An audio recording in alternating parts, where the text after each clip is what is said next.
Mrs. Anderson, did you eat the strawberries that were in the fridge again? I was saving those for myself. Oh my, I'm sorry. I made some strawberry jam with them. I can't believe you. Those were expensive. You can only get them at selected shops. They were imported straight from Japan. But they seemed like they were about to start molding. I've been thinking about this for a while. But you need to make sure to only buy food in quantities that you feel confident in finishing. I understand that you like to take your time eating those nice things, but you always end up letting them spoil. It's just a waste. I'm sorry. Did I ask for your opinion? I don't need to hear anything from a person who's too poor to afford nice things. You wouldn't understand how it feels to cherish these things. Did you just call me poor? This is too frustrating. I can't take this anymore. I only decided to move in with you because Larry told me that there would be a bunch of benefits for me. But all you provide for the two of us is stress.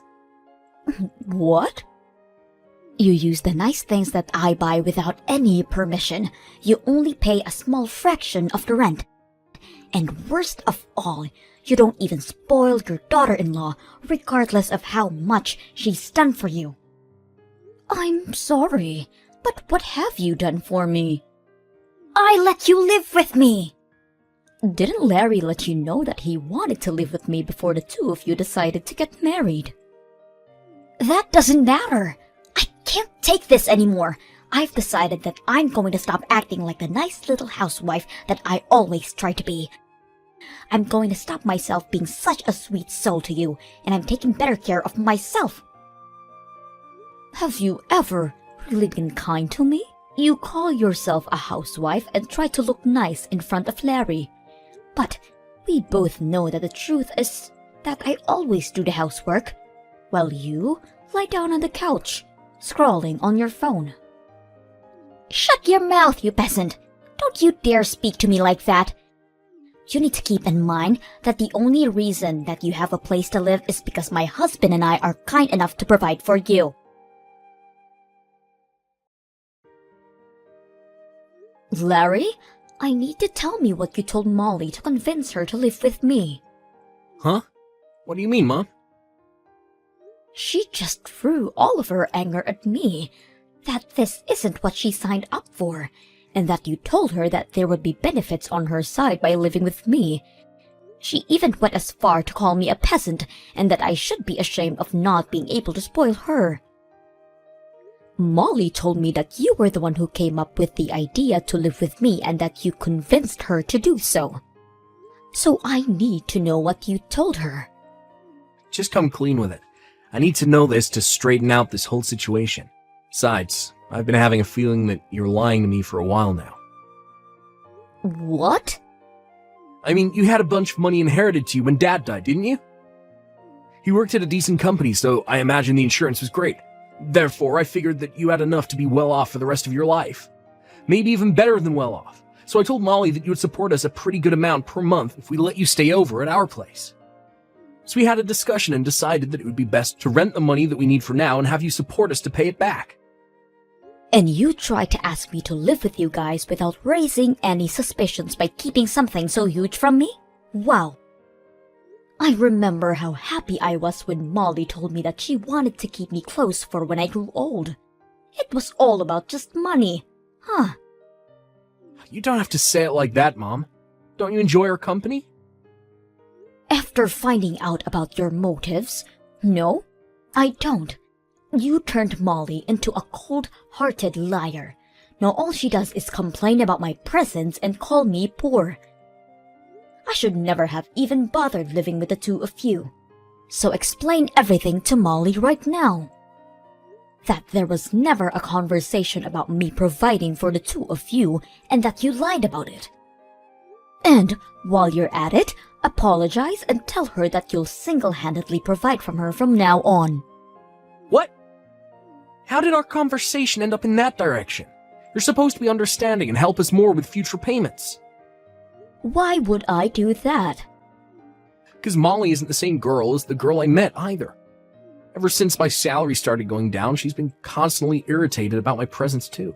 Thanks to that, she and I haven't been doing so well as a couple.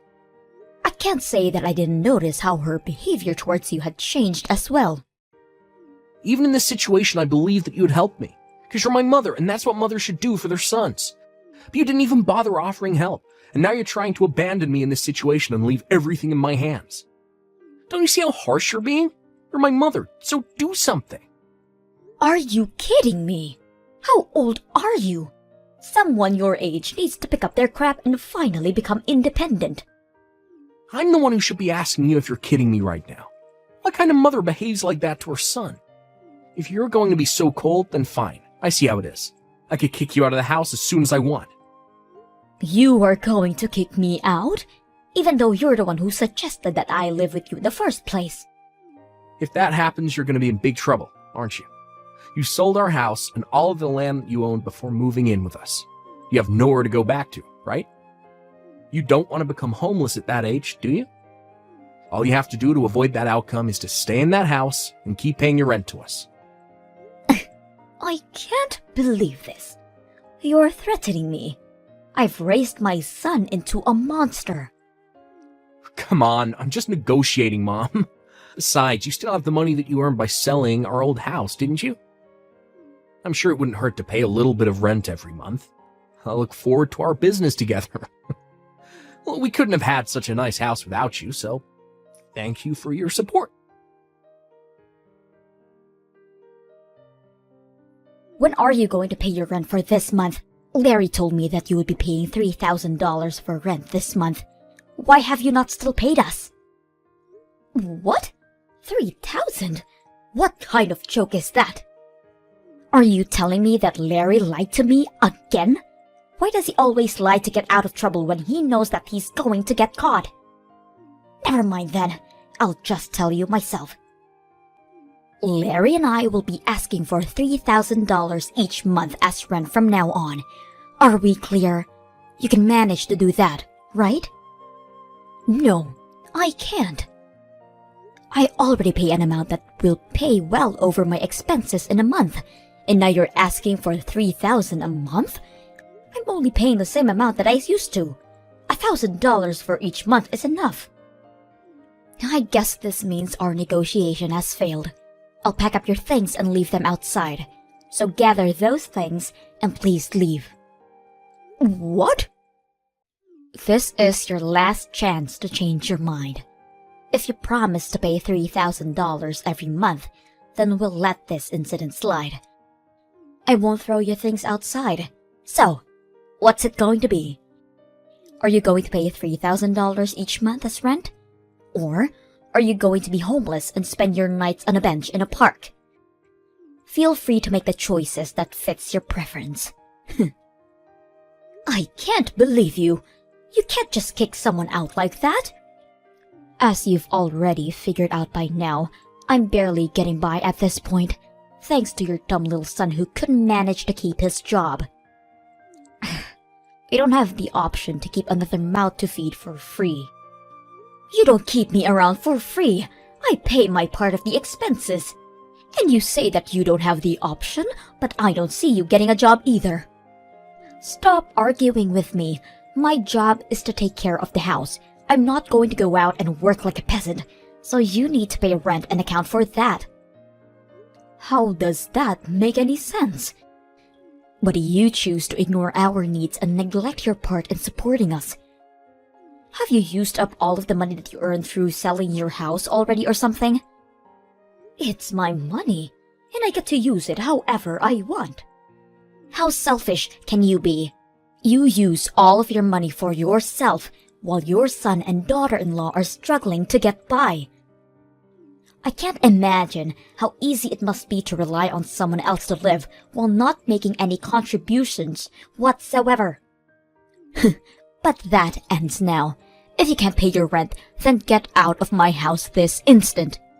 So that's all I was to you, huh? You never cared about me. You just wanted to use me as an ATM. Well then, I'm glad to leave. Shut up, you poor old hag. I mean, What else did you expect to be to us?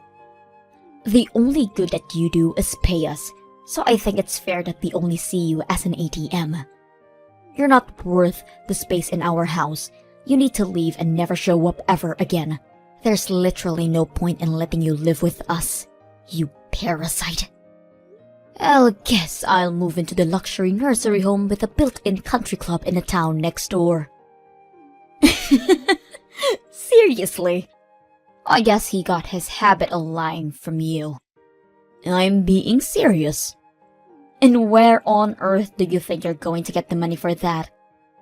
I have every single cent that I need to afford it. I currently have $2 million worth of assets. So you can probably do the math that I have enough to spend a lifetime in a nice place like that. 2 million? How? I think I'll get going now. I promised my friend that we would go have some tea together, so I'll go do that. As a matter of fact, I'll stay at a friend's house for the night, so please leave my things at your front door. I'll be moving into my dream environment after that, so you won't have to see me ever again. I can't tell if you're joking. You're kidding about the $2 million, right? Even if your husband passed away and left an inheritance, $2 million is unrealistic. Oh, it's not my husband's. I made it myself when I was younger. What? Yes, I bought some real estate with the money that my husband left behind, so I have $5 million if you include that. I hit the jackpot with the apartment I bought and started renting out. You have $5 million? How? Because I plan ahead and save up money before I make financial decisions, unlike your dumb little husband. The whole situation doesn't make any sense. Even your son hasn't told me anything about money like that. I'm sure he'd be aware if you had the assets like that. I've actually never mentioned it to him before.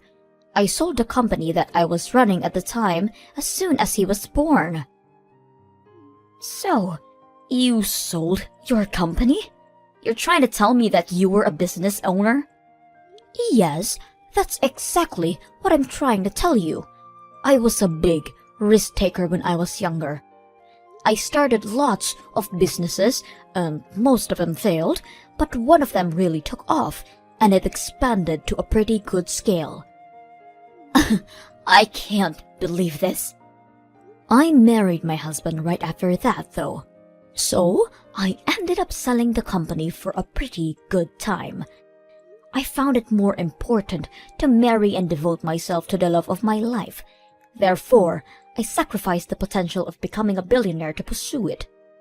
How could you sell your company for a reason like that? Are you stupid? Do you think so?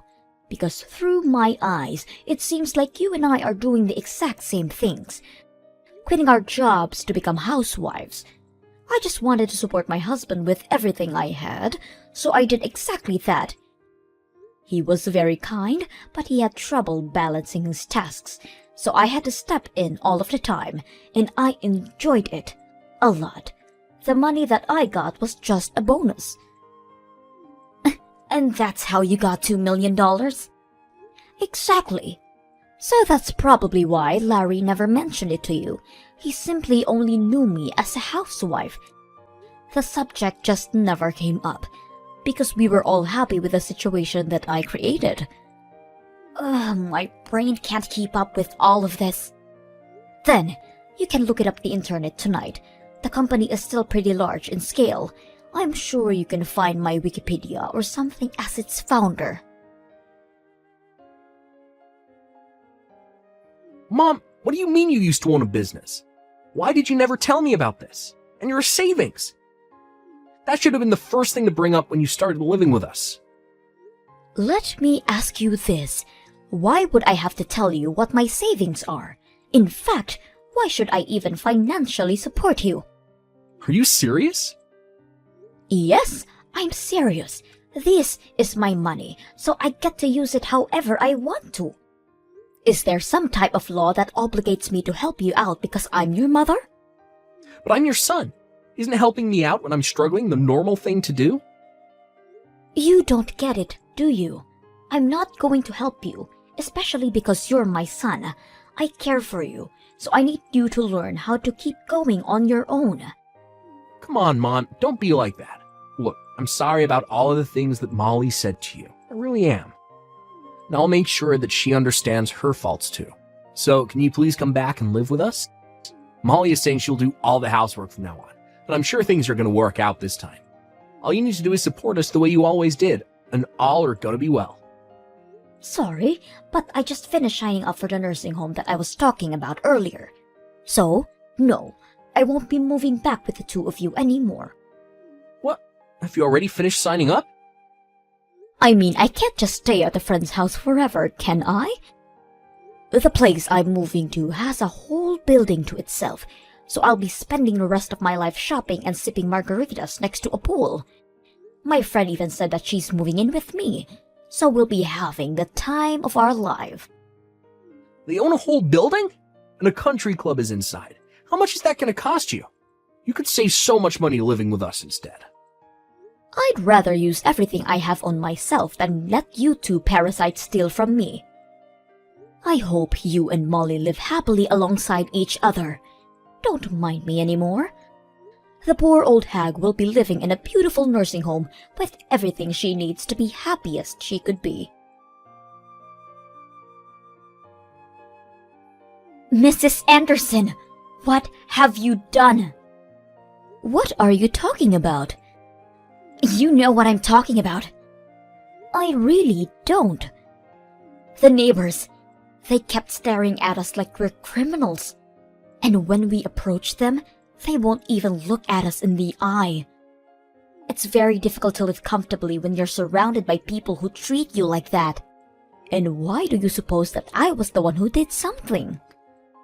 Because we haven't done anything to any of them. And this all started as you left our house.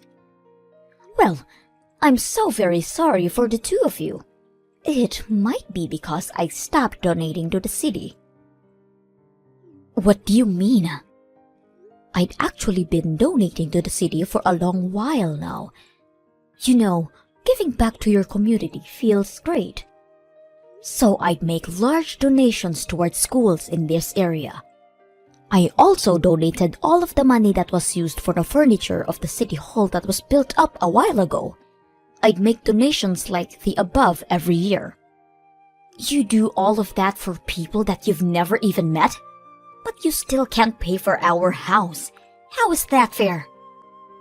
Because a couple of adults should be able to account for their own expenses on their own.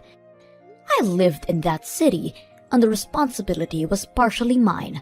So even though I'm not strong enough to participate in volunteer activities, I contribute by using my wealth for the good.